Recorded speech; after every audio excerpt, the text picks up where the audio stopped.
Well, I like the first game against Kansas better than this one. But that's the great thing about the league. You play everybody twice. You get a chance to make adjustments.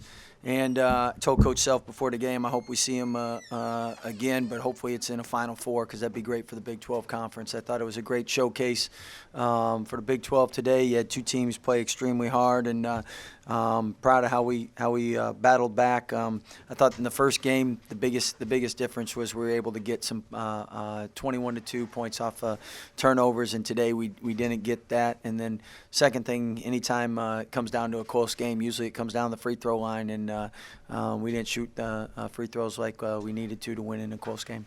Scott, y'all did such a good job of not allowing Kansas to take shots the first time. What was the difference this time? Well, their spacing was different, and I thought they did a really good job mixing up some of the things they did. And we didn't tag right sometimes. We didn't switch right sometimes. At the end of the day, we got to do a much better job. And I told the players it was my fault. We didn't work enough on fouling him when he was close to the rim. You always work on not fouling, and we didn't work enough on fouling him, and much rather him go to the free throw line rather than getting dunks and layups. Scott, the middle ball screen, did it make it more difficult to bring the bottom help because you were always on time on that? Well, definitely when they got two bigs in there, it changes things. And then with Garrett hitting threes lately, that changes things. And again, I think they've done a much better job. As the season goes on, you as a coach, you get in a rhythm. And I think barring injuries or people coming and going, you're able to kind of get a groove, and I think they're in a good groove right now. I know it was great for us to get Maceo back today, but obviously he hadn't practiced, and we got to get back into a groove and a rotation. You're a much better team when you know when you're playing, how you're playing, and whatnot. And again, I thought Maceo was he's a really tough nut and wanted to give it a go, and I thought he did a great job. But as anyone will tell you, it's really tough when you haven't been practicing much to try to go in and play. But their middle ball screen will definitely have some different things we'll experiment with if we face them again. So, and again, hopefully that's in the Final Four. How close to the look you wanted was the last shot with Jared? Well, I tell you what, if you hit your free throws down the stretch, then it's a different situation. And at the end of the day, that's why close games, I mean, the free throw line is such a big part of it. And we have really good free throw shooters. And, I mean, we can be an 80% free throw shooting team. And the other thing is normally when we miss free throws, we get a couple rebounds of those. And Kansas did a good job blocking us out. We didn't do as well on the glass as we'd have liked, and been as effective with second chance points. And two of the best teams in the country defensively and rebounding. But we definitely pride ourselves on winning that battle. Scott, you learn from any game, win or lose. What's the long-term lesson from this year? Well, I think the short-term lesson is in the Big 12, the beauty of it is you have 18 games. Every one of them count the same. And for us, the goal at the beginning of the year wasn't to sweep Kansas. The goal was to win a Big 12 championship. Their goal is to win a Big 12 championship. Everyone in the Big 12 is to win a Big 12 championship. So we got to be ready to go for Tuesday. And we got to focus, lock in, and then hopefully we can, now that Maceo's back, we can start to get a rhythm and a subbing pattern and start to develop some chemistry with that again. Coach, you've been around the league for 17 years. I mean, what quality are these two teams playing with right now? How good are these teams? Well, elite defensively. I mean, there's 353 teams, and you got two top three defenses, and I mean, nothing's easy, except I guess when it's a 12-foot lob to Doak, and he's the only one up there. But other than that, everything's tough. And the big thing for us is we got to keep getting better. And barring injuries, you always have some injuries, illnesses, but you want to keep moving forward. I think Kansas is really progressed since the last time we faced them, and we had a heck of a run. I mean, I never thought I would see anyone do, if you say 23 games, anybody take Baylor out of it. It's just the Big 12 is so tough. It's 6 straight years, #1 conference for a reason, and that is there's a lot of good teams, a lot of good players, good coaches, great fan support, and I can't thank our fans. Our administration has done an unbelievable job with the 2 game days, and I know ESPN, they've done an unbelievable job on covering those games. But I can't thank Mac and his staff enough for making them feel welcome. And it's great having College game day here. And hopefully at some point they come back and we'll get them a win. You wanted an atmosphere like that for a long, long time. Mm-hmm. Was that walking in here kind of a dream come true to you? Because you've been pushing Yeah. for that for a long time.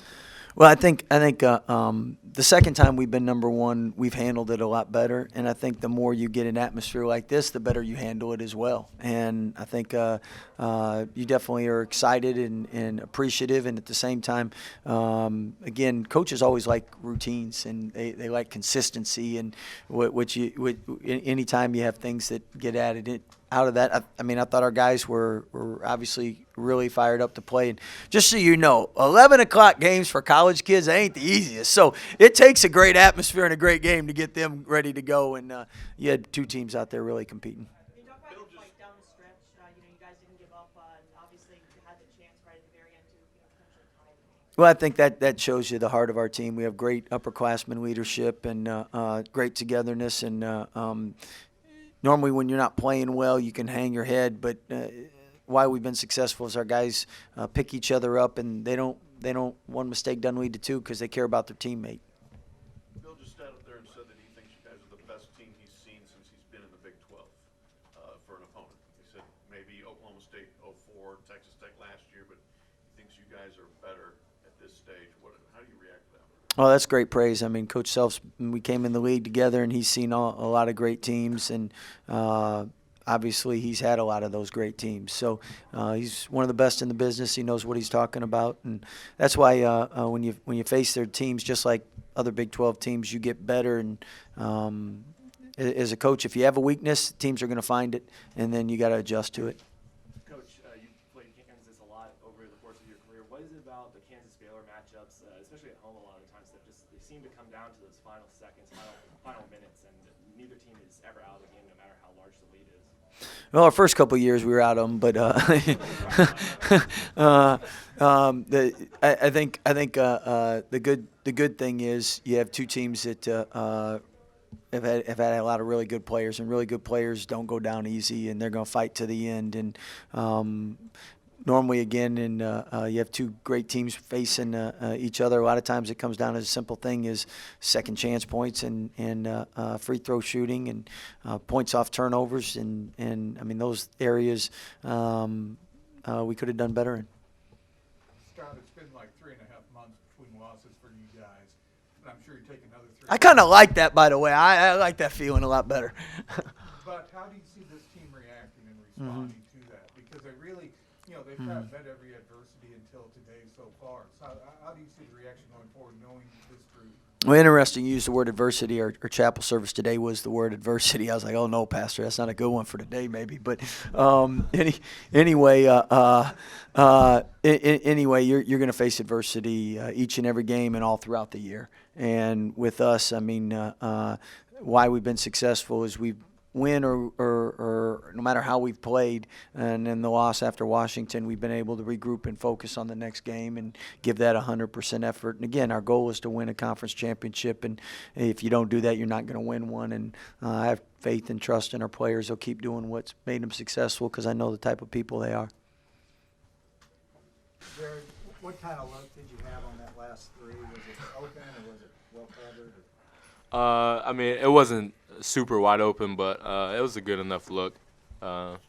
Just really thankful for Coach Drew allowing me to shoot the ball. I guess it just wasn't supposed to go in, you know what I mean?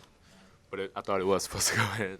You guys seem to have the momentum then. You think if you'd gone in overtime, you might have pulled it out? Oh, most definitely. Even when we were down, I think 4 or 5, I had full confidence we were going to win the game. And I think it played out perfectly. We got the steal, Mace hit a 3, and it's just sometimes things just don't go your way.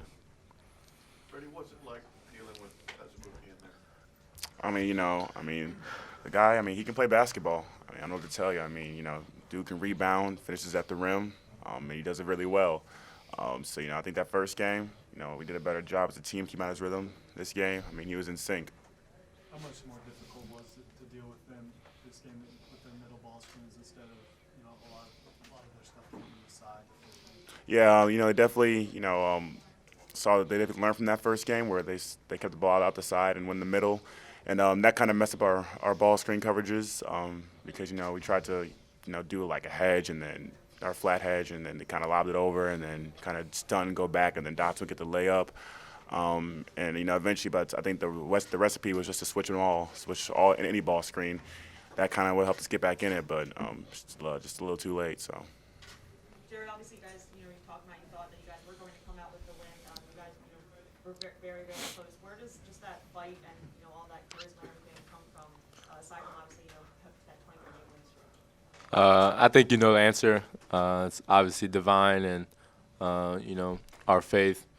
And, even in the loss, we're thanking him and appreciating him, what he's done for us. And I think moving forward, he's going to continue to support us. And, we just can't let this loss affect us. And we got to get another win. And we're still this, same Baylor team that won 23 in a row. So just can't wait for the next one. Yeah. Jared, how well are these two teams playing?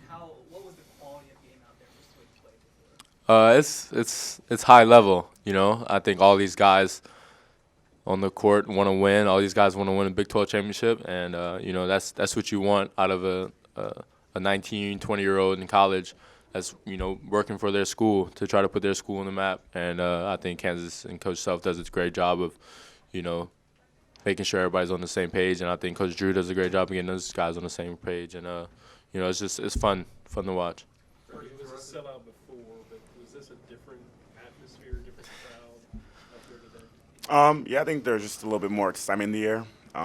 People camped out earlier, the students, so that kind of had a bit more hype to it. And then also just college game day being here, 1 versus 3 matchup, people are just going to yell a bit more, be a bit more excited. But also the whiteout too. But yeah, there's a lot more energy in the Farrell. Freddy, after 3 times this season, you guys have overcome adversity. Y'all kept winning games.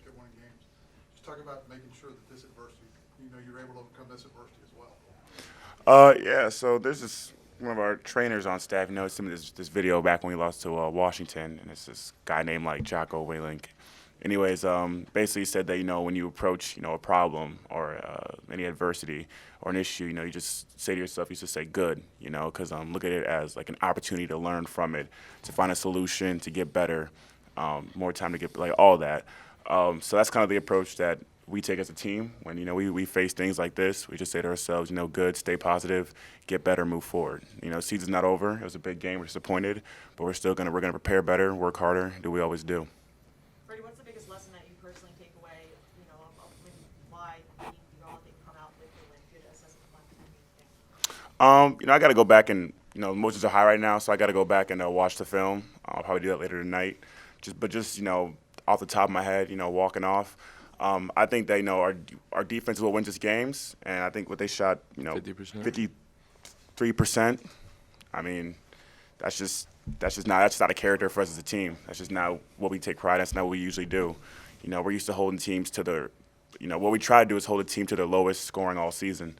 And tonight we just quite didn't do that. Freddie, after halftime, you're coming back on the court. It looked like Rico Gathers was talking to you, maybe giving you some advice. What did he say to you leading into the second half? Oh yeah, he was just saying, he's like be more physical. I think kind of the vibe he was giving was, play like I did. He was like, so I think he said, he basically just saying, keep it kind of basically saying don't get punked, but he was like, so it's kind of I was trying to go out there in the second half and play with the spirit of Rico. Freddie, I know it's been talked about a lot, but how do you, I guess just to yourself over the past couple of years, prepare to go from playing, D3 ball to preparing for an environment like that, the intensity like that? I know something that kind of always say here, but I'll say it again. It really is just God. It's first off the change are incremental, but I know who gave this to me. So I don't see the outside. I know that he wouldn't give it to me if I wasn't ready for it. So I just trust in that. I'll ask you one more question just about guarding against Buki, especially when you're fronting him. A lot of elbows, forearms, hands, and everything, and then you got to deal with his mobility. Mm-hmm. So how do you handle that? How do you combat that? So with that, I think you just, You know, I'm a football player at heart. That's what I started out playing. So you kind of just switch back into that mode. And the refs were letting us play. I don't think there's anyone really in foul trouble this game. Not too bad. But they were letting us play. So I just go back to that. And I just try and get low. Try and find that weak spot. I think there was one possession where I just kind of tried to get into him as much as I can. I think I got to follow on it, but just kind of throw the stuff at him to kind of just get him off. So. Jared, you guys, Kansas's defense was really doing a good job, I thought, of preventing dribble for drive penetration and drives to the basket. What were they doing on defense that kind of, made you guys take some maybe shots that weren't exactly the openness of looks? Well, I think they did a good job of guarding the ball screen.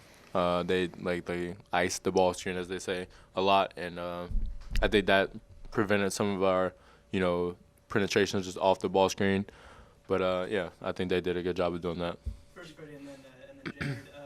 I mean, what is it like playing in an environment like this? Like, is this fun? I mean, what is this kind of like, just an experience? Yeah, it's the moment you live for.